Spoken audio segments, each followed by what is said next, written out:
Hello guys, আমি নাসিরউদ্দিন তোমাদের সামনে চলে আসলাম লাঠি নিয়ে। লাঠি খেলা দেখাবো কিভাবে লাঠি খেলা খেলতে হয়।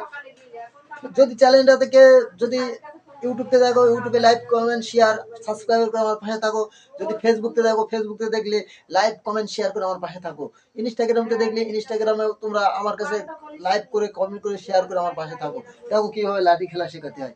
লাঠি খেলা দেখো, যখন নতুন তুমি লাঠি খেলা শিখবে, লাঠি খেলা যখন শিখবে তখন রেলি হবে, রেলি ভাবে ঘুরবে, এইভাবে এইভাবে এইভাবে এইভাবে এইভাবে এইভাবে এইভাবে এইভাবে এইভাবে করে ঘুরনি তুমি শিখতে পারবে। তারপর যদি কিছুদিন পরে যখন ভালো করে শিখে যাবে তখন এইভাবে ঘুরবা, এইভাবে এইভাবে ঘুরবা, তখন স্পিড ঘুরবা। যখন আরো শিখে যাবা তখন আরো স্পিড ঘুরবা, তার জিনিসটা ভালো লাগবে দেখতে, তখন দেখতে আরো ভালো লাগবে। এখন তারপরে এইভাবে শিখতে হবে, যত স্পিড করবা তত ভালো লাগবে জিনিসটা।